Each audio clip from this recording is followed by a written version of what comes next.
Siang ini Anda kembali bersama saya Tino Sentang dalam acara talk show Somasi Kos FM Situbondo Mencari Solusi dalam on air radio frekuensi 99,8 Kos FM. Talk show Somasi hadir setiap hari Rabu dan Jumat. Somasi spesial hadir di Kos FM untuk mendiskusikan isu-isu hangat dan terkini serta permasalahan publik seputar kota Situbondo. Tentunya Somasi ini hadir untuk membahas dan mencari solusinya yang terbaik. Siang ini kebetulan Somasi mengangkat tema kampanye pilkada dan larangannya, di mana saat ini publik atau masyarakat bertanya-tanya apakah sekarang sudah masuk masa kampanye atau belum, karena sudah bertebaran yang namanya baliho atau banner di sepanjang jalan kota Situbondo. Dan saat ini sudah hadir di studio Kos FM ada 3 narasumber. Yang pertama yaitu Mas Samsul Hidayat dari Komisioner KPU Situbondo. Selamat siang Mas Samsul. Selamat siang Mas. Saya ulangi, selamat siang Mas Samsul. Selamat siang untuk kawan-kawan. Selanjutnya ada Mas Murtafi atau akrab disapa Lopa, juga sudah hadir di studio Kos FM selaku Ketua Bawaslu Situbondo. Selamat siang Mas Lopa. Selamat siang. Oke, selanjutnya yaitu dari akademisi Mbak Vita Novianti. Selamat siang, Mas. Ya, selamat siang Mbak Vita. Oke. Bagi mitra Kos FM dan seluruh masyarakat Situbondo yang sedang on air saat ini, saya ingin mengajak Anda juga nanti pada saat kita talk show atau berdiskusi juga bisa bergabung bersama kami langsung di line telepon 0338 670 300 0338 670 300. Juga tersedia line WhatsApp ya, WA di 0338 670 300 dan 0822 3124 9000. Oke, untuk menyingkat waktu, pertama kita beri kesempatan untuk KPU Situbondo ya terkait masalah kampanye dan larangannya ini. Apakah sekarang sudah masuk tahapan kampanye atau bagaimana? Dan sebelumnya bisa memperkenalkan diri dulu ya. Dipersilakan kepada Mas Samsul Hidayat. Baik, terima kasih kami sampaikan pada Kos FM ya, Situbondo ini. Pada hari ini kami mewakili Kabupaten Situbondo akan memberikan beberapa pemaparan terkait dengan kampanye dan larangannya. Kami sebelum memasuki pemaparan, alhamdulillah pada kesempatan hari ini kami diundang ya, untuk memberikan beberapa hal terkait dengan tahapan-tahapan penyelenggaraan pemilihan bupati dan wakil bupati Kabupaten Situbondo tahun 2020 ini, yang mana pada siang hari ini mengangkat topik yaitu kampanye dan larangannya. Kawan-kawan pendengar ya, atau kawan-kawan yang telah menjadi fan dari Kos FM ini, perlu kami sampaikan bahwa KPU Situbondo telah siap melaksanakan pemilihan bupati dan wakil bupati serentak lanjutan di tahun 2020 ini ya. Yang mana kami telah melakukan beberapa hal agar pelaksanaan pemilihan serentak ini dapat terlaksana dengan sukses dengan indikator minimal kami telah menyiapkan dari KPU RI, yaitu sebuah regulasi yang berkaitan dengan penyelenggaraan. Yang ketiga, kami juga menyatakan siap karena kami juga telah disediakan anggaran oleh pemerintah daerah Kabupaten Situbondo. Dalam hal ini telah melakukan pencairan pertama kali. Insya Allah dalam minggu ini juga dicairkan tahap kedua. Karena ini wewenang dari divisi Rendatim dan juga divisi KUL yang akan melakukan proses terhadap pencairan. Kawan-kawan sekalian, terkait dengan topik pada siang hari ini bahwa terkait dengan kampanye, saat ini tahapan masih di tahapan pemutahiran data pemilih, di mana penyelenggara kami di tingkatan bawah yaitu PPDP saat ini mulai tanggal 15 kemarin telah melaksanakan pemutahiran data pemilih atau coklit ya. Terkait dengan kampanye ini masih nanti akan dilaksanakan pada tanggal 26 September sampai tanggal 5 Desember. Karena memang tahapannya sesuai dengan regulasi kita PKPU 5 tentang tahapan terbaru tahun 2020, bahwa tahapan kita setelah mengalami penundaan pemilihan serentak ini dilaksanakan pada tanggal 26 ya, 26 September nantinya, yaitu sampai dengan tanggal 5 Desember. Sehingga proses pelaksanaan kampanye ini selama ini masih belum ya, masih belum, karena memang tahapan saat ini masih di pemutahiran data pemilih atau coklit yang sedang dilaksanakan oleh PPDP. Untuk situasi COVID seperti ini, COVID-19, apakah bentuk dan model-model kampanye itu sama atau bagaimana? Terima kasih. Untuk terkait dengan di masa pandemi ini ya, nantinya di pelaksanaan kampanye itu sesuai dengan PKPU terbaru yaitu PKPU 6, yang mana di PKPU 6 itu menjelaskan terkait dengan penanganan ya, penanganan COVID, bagaimana penyelenggara khususnya dari KPU RI sampai jajaran jenjang paling bawah nantinya sampai KPPS tentunya akan diperlakukan secara berbeda daripada pemilihan-pemilihan biasa yang sebelumnya. Memang di masa pandemi ini tantangan kami selaku penyelenggara memang cukup berat, karena di samping kami harus juga melaksanakan tahapan sesuai dengan regulasi yang ada, juga kami sebagai duta untuk memutus mata rantai daripada penularan yaitu COVID-19 ini. Sehingga kawan-kawan nantinya ketika pelaksanaan pemilihan terutama di masa kampanye nantinya juga ada hal-hal baik menyangkut dengan pembatasan peserta ya.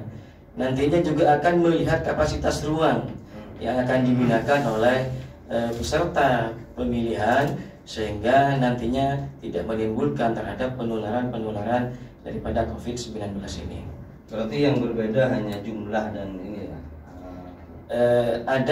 Ada beberapa, atau termasuk ikut jaga jarak itu diwajibkan atau bagaimana? Ya, termasuk kita harus melakukan social distancing ya, minimal kita harus menjaga jarak 1 meter. Juga ada sedikit ya yang mengalami perubahan, walaupun memang PKPU ini tidak merubah dari PKPU sebelumnya ya. Akan tetapi penekanannya bagaimana kita selaku penyelenggara dalam setiap tahapan itu juga melaksanakan protokol kesehatan secara ketat. Misalnya kita harus nantinya harus disiapkan tempat cuci tangan, disiapkan juga hand sanitizer, dan juga kita harus menjaga jarak di antara peserta satu dengan yang lainnya. Dan juga ada ketika di rapat umum itu yang biasanya pesertanya itu bebas, maka di situ juga diberi pembatasan agar peserta itu maksimal hanya 50% dari kapasitas tempat yang disediakan. Nah, itu tentunya nantinya penyelenggara partai politik atau tim pasangan calon pengusung dari calon itu hendaknya nanti harus berkoordinasi juga dengan KPU dan juga dengan gugus tugas agar pelaksanaan nantinya itu di masa kampanye itu baik peserta ataupun masyarakat yang datang juga nantinya selamat ya dari kesehatan dan dari penyakit ini, dan mereka juga akan selamat baik sebelum datang ke tempat itu dan setelah datang dari kampanye itu. Nah, untuk protokol kesehatan yang harus diterapkan itu wajib atau hanya sekedar anjuran atau bagaimana? Baik, terkait dengan protokol kesehatan, karena memang ini sudah menjadi norma dalam regulasi kami, yaitu dalam PKPU, maka hal ini adalah menjadi wajib dilaksanakan oleh semua penyelenggara ya, baik itu nanti peserta pemilu atau masyarakat yang hadir. Maka kami nantinya akan memperlakukan protokol kesehatan ini khususnya kepada kami penyelenggara pemilu dan juga kepada peserta pemilu, agar penanganan COVID atau regulasi ini dilaksanakan dengan baik, karena ini adalah sifatnya wajib yang harus dilaksanakan oleh kami dan juga peserta, yang tentunya nanti juga akan diawasi oleh kawan-kawan dari Bawaslu. Artinya kalau tidak dilaksanakan ada sanksi ya? Ya, jelas sanksinya itu nanti bisa ya, bagi kami penyelenggara bisa sanksi administrasi dan juga nanti bisa sanksi etik yang akan diberikan oleh kawan-kawan Bawaslu, tergantung nanti bagaimana kajian dari kawan-kawan Bawaslu. Oke. Saya ingin memperkenalkan diri saya, nama saya Murtafiq.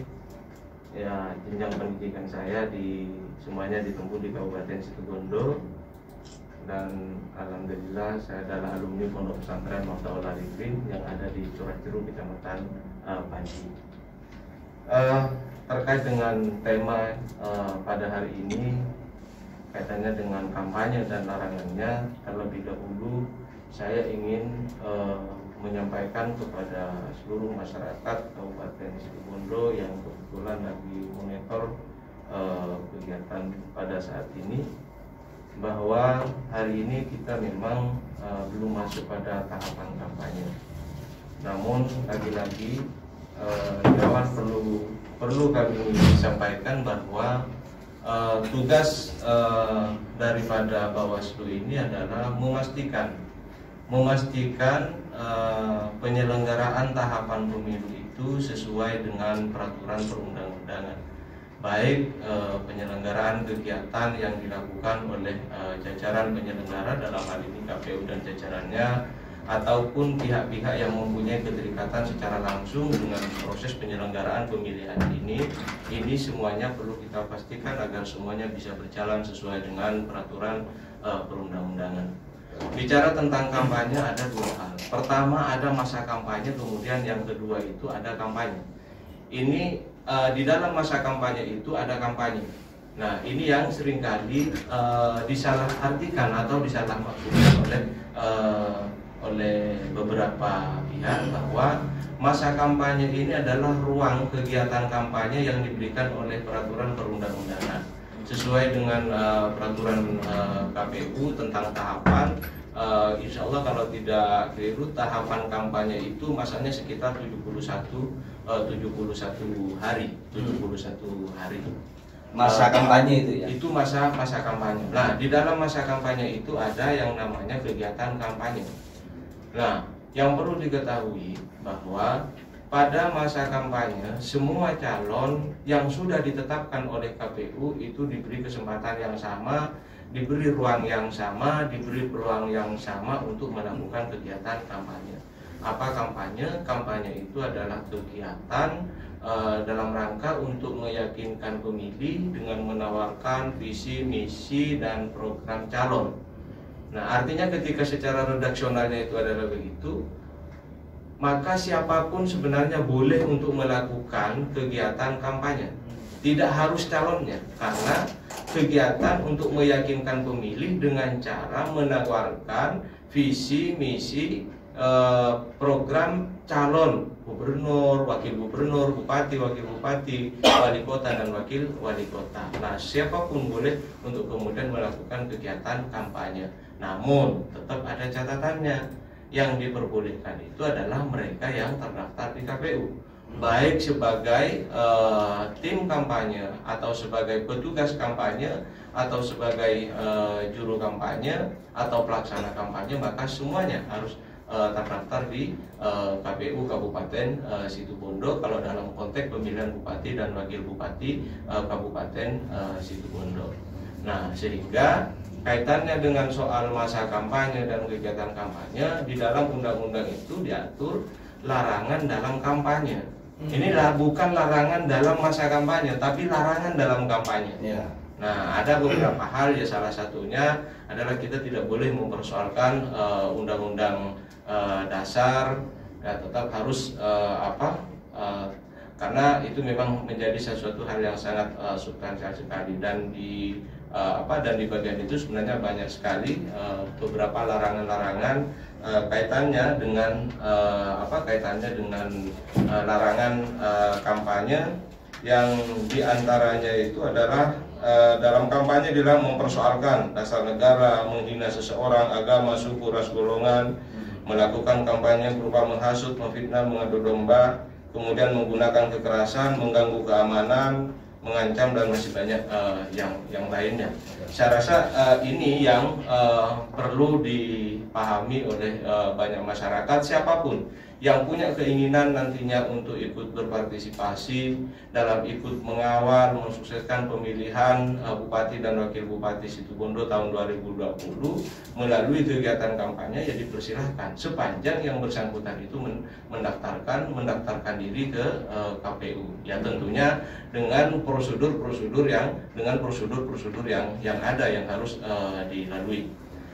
Kemudian kaitannya dengan salah satu tugas daripada Bawaslu dalam kegiatan kampanye, selain mengawasi pada kegiatan kampanye tersebut, tentunya manakala nanti di dalam kegiatan kampanye ada hal-hal yang dilanggar baik oleh penyelenggara ataupun oleh pasangan calon atau oleh tim pasangan calon. Nah, tentunya berdasarkan kewenangan yang dimiliki, maka Bawaslu perlu mengambil langkah-langkah yang berkaitan dengan penanganan pelanggaran. Kenapa? Karena dalam tugas pengawasan Bawaslu ini memang kita diberi kewenangan untuk juga menangani pelanggaran pemilihan. Nah, pelanggaran pemilihan itu bisa bersumber dari dua hal. Yang pertama itu karena temuan. Jika temuan itu ketika pengawas pemilihan itu nanti datang langsung di sebuah tempat, lalu kemudian di tempat itu terjadi peristiwa, maka itu bisa dijadikan temuan. Artinya kalau temuan itu pengawasnya harus melihat dan terlibat secara langsung. Nah, itu juga bisa naik kemudian menjadi sumber penanganan pelanggaran. Sumber penanganan pelanggaran kedua itu juga adalah laporan yang disampaikan oleh masyarakat. Siapa yang boleh melapor? Ada 3 kriteria. Pertama yang boleh melapor itu adalah pasangan calon itu sendiri atau kontestan. Kemudian masyarakat yang sudah punya hak pilih, dan kemudian juga pemantau. Nah, 3 hal itulah yang kemudian diizinkan untuk menyampaikan laporan. Tentunya dengan masa laporan itu disampaikan manakala kejadiannya itu belum melampaui dari 7 hari. Kemudian Bawaslu punya kewenangan atau punya waktu setelah diputuskan bahwa ini ada pelanggaran, maka Bawaslu punya kewenangan atau punya waktu hanya selama 5 hari, 3 hari, kemudian ketika memang dibutuhkan keterangan tambahan bisa 5 hari. Nah, kalau ini menyangkut pidana, tentunya ini akan ditangani atau dibahas di Sentra Gakumdu, di mana di Sentra Gakumdu itu ada unsur kepolisian, ada unsur kejaksaan, dan juga ada unsur Bawaslu. Batas ini hanya 3 hari ya? Dari 3 hari.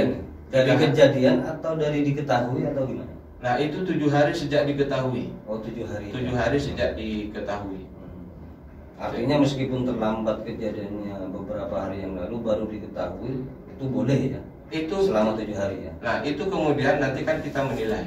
Nah, di situ kan ketika ada orang melaporkan, itu kita bisa menilai apakah kasus ini bersifat publik atau tidak. Karena kalau bersifat publik kan semua orang bisa dianggap sudah tahu dengan hal tersebut. Nah, sehingga itu adalah kajian dari Sentra Gakumdu bersama teman-teman kejaksaan dan kepolisian untuk melihat dengan teori-teori yang mereka miliki. Ya, jujur terus terang kami sangat merasa terbantu dengan kehadiran teman-teman kepolisian dan kejaksaan dalam setiap menangani pelanggaran tindak pidana pemilihan. Nah, untuk protokol kesehatan COVID ini apa sih yang bisa diawasi oleh Bawaslu dari kegiatan kampanye yang akan berlangsung nanti? Ya, yang jelas kalau merujuk kepada PKPU nomor 6 tahun 2020, memang di setiap event kegiatan baik yang dilakukan oleh oleh jajaran penyelenggara atau pihak-pihak yang terkait secara langsung dengan KPU dalam konteks kepentingan pilkada ini, memang di sana dijelaskan bahwa perlu memperhatikan standar protokol kesehatan COVID. Nah, sehingga kaitannya dengan hal itu tentunya itu juga menjadi bagian dari objek pengawasan Bawaslu, bahwa siapapun itu perlu untuk kemudian memperhatikan standar pengamanan COVID. Contoh misal seperti hari ini PPDP sedang melakukan pencocokan dan penelitian data pemilih. Selain proses pencoklitannya juga kita awasi, juga ketaatannya terhadap protokol keamanan COVID ini pun juga menjadi bagian dari pengawasan yang dilakukan oleh Bawaslu. Namun memang secara teknis, secara detail kaitannya dengan persoalan kampanye barangkali belum bisa terjelaskan secara utuh. Kenapa? Karena sampai hari ini peraturan KPU tentang kampanye Pilkada 2020 ini masih belum keluar, sehingga kita masih menggunakan analogi dengan PKPU yang sebelumnya yang digunakan di 2018 kemarin. Oke, terima kasih Mas Topan. Selanjutnya Mbak Vita Novrianti ya. Mbak Vita, ini dari beberapa Vita ini kampanye di masa pandemi ini apa sih yang menarik dan perlu disampaikan kepada penyelenggara? Baik, terima kasih. Sebelumnya saya ucapkan terima kasih ya untuk KOS FM mempertemukan kembali saya dengan teman-teman KPU dan Bawaslu. Kok mempertemukan kembali? Mengupdate informasi tentang kepemiluan ya. Oh, dulu juga mantan KPU. Iya. 2009 sampai 2014 saya adalah anggota KPU Kabupaten Situbondo. Jadi mungkin dari sudut pandang yang berbeda, saya menyikapi atau mencermati terkait dengan kampanye dan pelanggarannya. Kalau saya melihat di sini ada dua aspek yang perlu saya sikapi. Yang pertama adalah secara aspek yuridis. Saya melihat dari Undang-Undang Pemilu nomor 7 tahun 2017 ada statement yang kontradiktif. Yang pertama menyebutkan bahwa kampanye dilarang. Tempat fasilitas pemerintahan, tempat pendidikan dan tempat ibadah itu dilarang untuk dilakukan kampanye. Sementara pada penjelasan pasal 280 ayat 1H menyebutkan bahwa kampanye boleh dilakukan asal peserta tidak menggunakan atribut kampanye. Itu yang pertama. Yang kedua, di tempat itu maksudnya? Di tempat itu. Yang kedua,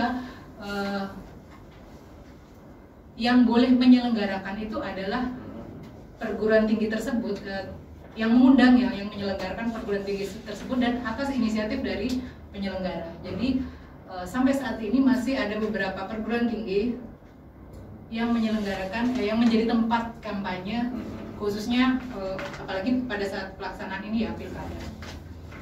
Yang kedua dari aspek sosiologis, kalau saya melihat bahwa apa fungsi perguruan tinggi atau kampus terkait dengan persiapan pelaksanaan pilkada kali ini adalah kami dari sivitas akademika, baik dosen atau mahasiswa, memiliki kajian-kajian akademik. Jadi sebagai kontrol akademik atas visi misi dan program-program pasangan calon yang akan menjadi pasangan calon bupati tahun 2020. Jadi hanya sebatas kontrol akademik itu mungkin yang lebih penekanan itu yang mungkin lebih kami lakukan selama ini.